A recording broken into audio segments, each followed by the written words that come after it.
Hello students. So this is another video regarding the process of digestion, and in this video also I am not going to complete the complete process of digestion क्योंकि मैं आप लोगों के लिए videos बहुत short chunks में और बहुत शॉर्ट कंसेप्ट्स को क्लियर करते हुए डालती हूँ। इसीलिए मैंने डिसाइड किया है कि मैं अभी ये इलियम तक ही डालूँगी कि इलियम के बाद जो भी प्रोसेस होता है we will discuss that in a separate video because वो थोड़ा कॉम्प्लेक्स है और भी ज़्यादा।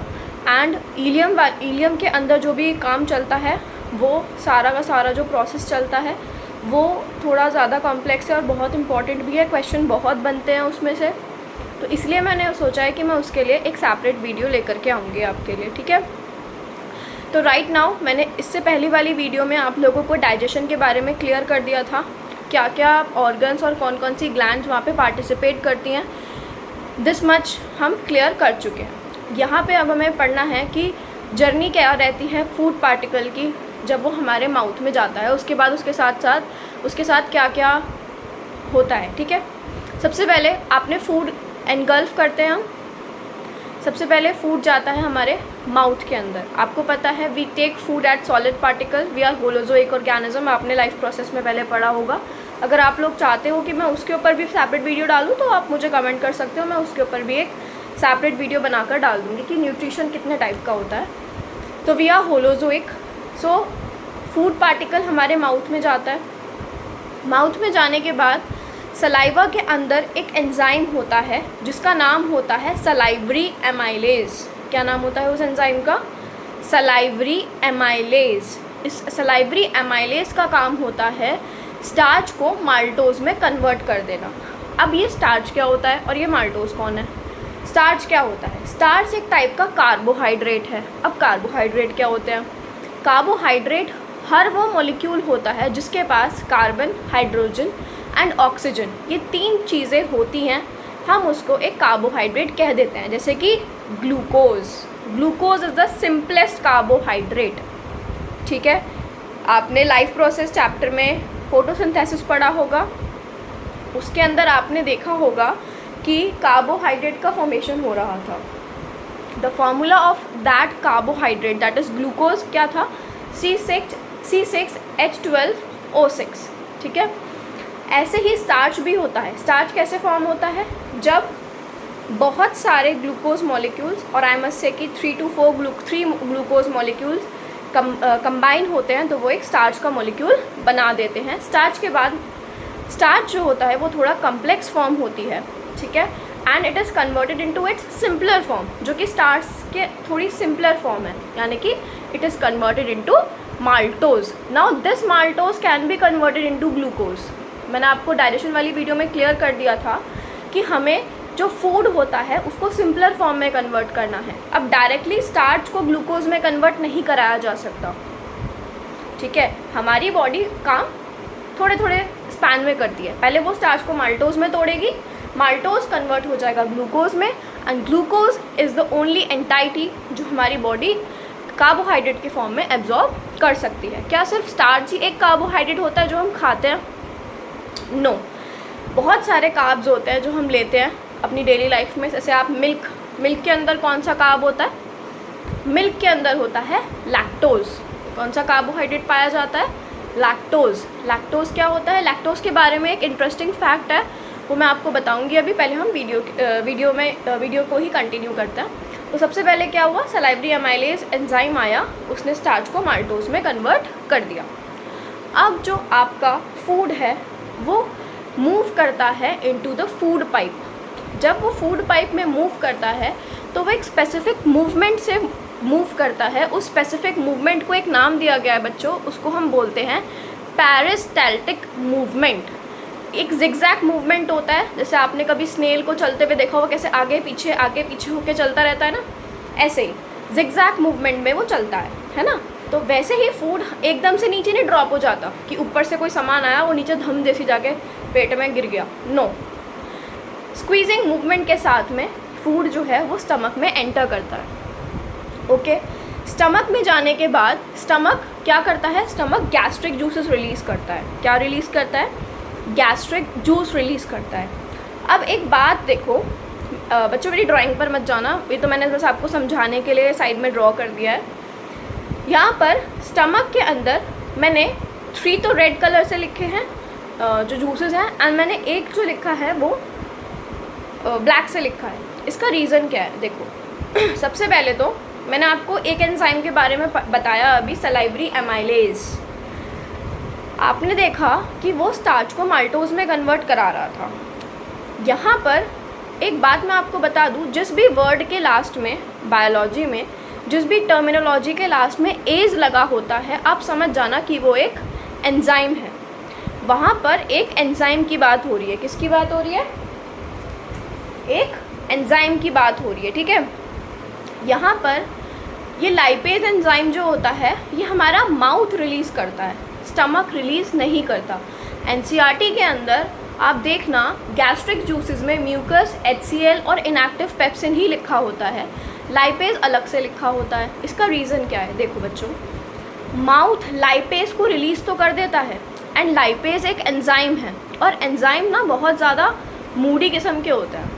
उन्हें एक पर्टिकुलर टेम्परेचर चाहिए कि भैया मेरे को तो एसी में बैठना है, मैं तो एसी में बैठ के काम करूँगा, एसी नहीं मिलेगा तो मैं काम नहीं करूँगा।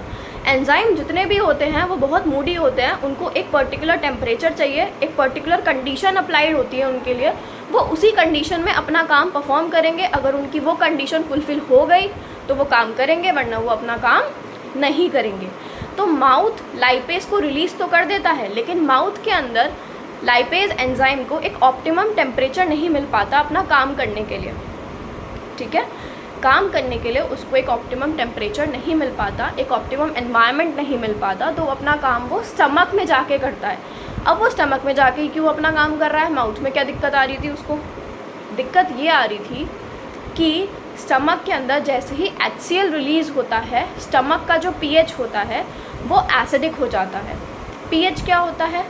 pH के बारे में भी हम केमिस्ट्री में मैं अलग से वीडियो डालूँगी। फ़िलहाल आप ये समझ लो, pH एक तरीके का कंसंट्रेशन है हाइड्रोजन आयंस की, मतलब लाइपेज को हाइड्रोजन आयन की कंसंट्रेशन की ज़रूरत होती है जो कि उसको स्टमक में मिलती है, इसीलिए वो स्टमक में ही अपना काम करता है, ठीक है। ये बात हो गई लाइपेज के बारे में। अब ये काम क्या करता है उसके बारे में देखते हैं। सबसे पहले म्यूकस रिलीज़ होता है, फिर HCl रिलीज़ होता है, फिर इनएक्टिव पेप्सिन आता है, देन फिर लाइपेज आता है। अब म्यूकस क्या होता है? स्टमक की वॉल्स जो होती हैं, स्टमक एक होलो ऑर्गन होता है अंदर से, उसकी जो स्टमक की आप डायग्राम में देखो, स्टमक की वॉल्स हैं। स्टमक की वॉल्स म्यूकस को रिलीज़ कर देती हैं। म्यूकस क्या होता है? एक स्टिकी सा सब्सटेंस होता है। वो म्यूकस जो होता है वो स्टमक को एक लाइनिंग प्रोवाइड करा देता है, एक प्रोटेक्शन दे देता है। किससे? HCl से, क्योंकि HCl क्या है? एक एसिड है, हाइड्रोक्लोरिक एसिड। क्या है? वो एक एसिड है। क्योंकि वो एक एसिड है तो वो आपके स्टमक की वॉल्स को डैमेज कर सकता है, ठीक है। और एक बात और, जो स्टमक के अंदर एसिड पाया जाता है जिसे आप HCl बोलते हो, वो एसिड जो होता है वो ज़्यादा कंसनट्रेटेड नहीं होता, उसके अंदर वाटर की मात्रा ज़्यादा होती है, और एसिड सिर्फ 1 to 2%, आई मस्ट से कि 1% ही होता है, क्योंकि ये बहुत स्ट्रॉन्ग एसिड होता है। ये आपके स्टमक की वॉल्स को ख़राब कर सकता है, ठीक है, डैमेज कर सकता है। देन उसके बाद एक एंजाइम आया इनएक्टिव पेप्सिन। पहले HCl के बारे में हम पूरा ढंग से समझ लेते हैं। HCl क्या करता है? ये कोई भी जर्म या बैक्टीरिया होता है आपके फूड के अंदर, तो वो उस जर्म और बैक्टीरिया को किल कर देता है, जिससे कि आगे इंटेस्टाइन में जब फूड जाएगा तो वहाँ पर वो कोई इन्फेक्शन ना कॉज कर दे, ठीक है। इन्फेक्शन कॉज होने का भी डर रहता है कि कहीं कोई इन्फेक्शन ना कॉज हो जाए, तो HCl इस प्रॉब्लम से हमें हटाता है कि वो सारे जर्म्स को किल कर देता है, ठीक है। ये आपके फूड को एक एसिडिक फॉर्म में कन्वर्ट कर रहा है। एसिडिक फॉर्म में वो क्यों कन्वर्ट कर रहा है? क्योंकि बच्चों मैंने अभी बोला कि लाइपेज को अपनी एक्टिविटी दिखानी है वहाँ पर, ठीक है। एंड इनएक्टिव पेप्सिन को वो एक्टिव पेप्सिन में कन्वर्ट कर देता है। अब ये जो इनएक्टिव पेप्सिन है ये क्या करता है? इसका काम होता है प्रोटीन के ऊपर एक्ट करना। अभी हमने माउथ में देखा था कि कार्बोहाइड्रेट के ऊपर यानी कि स्टार्च को तोड़ा जा रहा था, ठीक है। यहाँ पर बच्चों तोड़ने की बात हो रही है प्रोटीन की। आप सिर्फ कार्बोहाइड्रेट तो नहीं खाते ना, आप उसके साथ प्रोटीन भी खाते हो, ठीक है। तो प्रोटीन को ब्रेक डाउन करने के लिए वहाँ पर एक एंजाइम एक्ट कर रहा है लेकिन वो इनएक्टिव फॉर्म में होता है, इनएक्टिव पेप्सिन, ठीक है। जैसे ही HCl रिलीज़ होता है, HCl की प्रेजेंस में ये इनएक्टिव पेप्सिन एक्टिव पेप्सिन में कन्वर्ट हो जाता है और प्रोटीन का ब्रेक डाउन कराता है। और क्या कराता है? प्रोटीन का ब्रेक डाउन कराता है। ये प्रोटीन को पेप्टोन्स में ब्रेक डाउन करा देता है। क्या करता है ये प्रोटीन को पेप्टोन्स में ब्रेक डाउन कर देता है। बच्चों, प्रोटीन जो होते हैं उनको अमाइनो एसिड में कन्वर्ट होना होता है।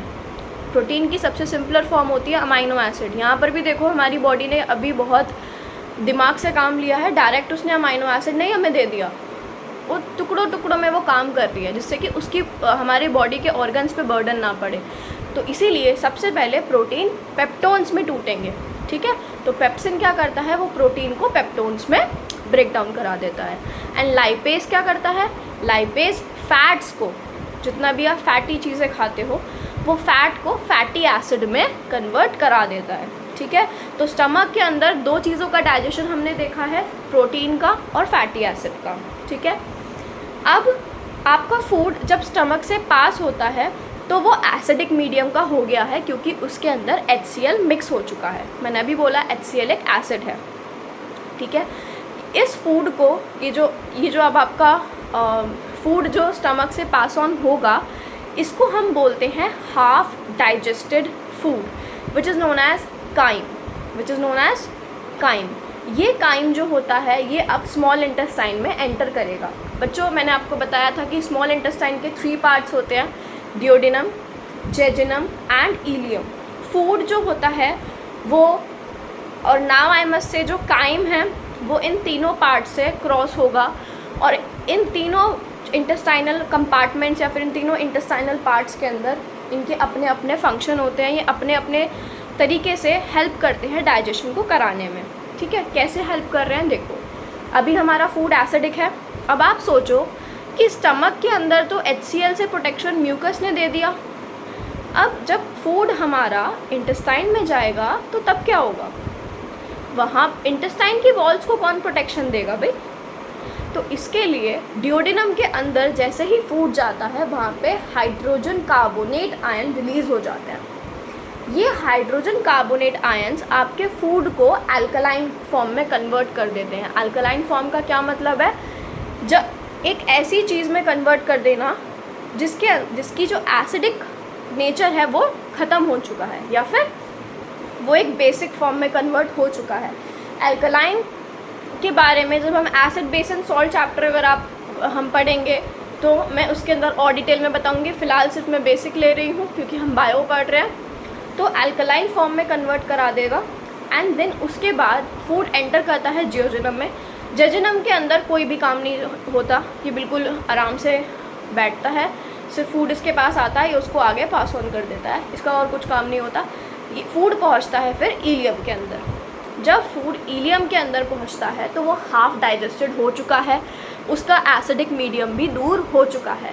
तो फाइनली जब तक फूड आपका इलियम में पहुंचेगा उससे पहले तक आपके पास क्या क्या है?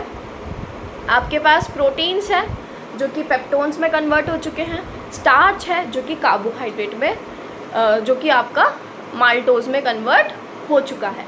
अब हमें आगे देखना है कि आगे की जर्नी कैसे चलेगी, आगे ये कॉम्प्लेक्स सब्सटेंसेस कैसे ब्रेक डाउन होंगे। Thank you and I hope you like this video about ileum. मैं एक सेपरेट वीडियो बनाना पसंद करूँगी क्योंकि बच्चों ये प्रोसेस थोड़ा लंबा है तो मैं इसे चंक्स में ही दे रही हूँ। पहले आप इतनी क्लैरिटी रखो माइंड में कि स्टमक तक क्या हो रहा है, स्टमक के बाद में क्या होगा इलियम में, उसके बारे में हम बाद में पढ़ेंगे। Thank you, good bye.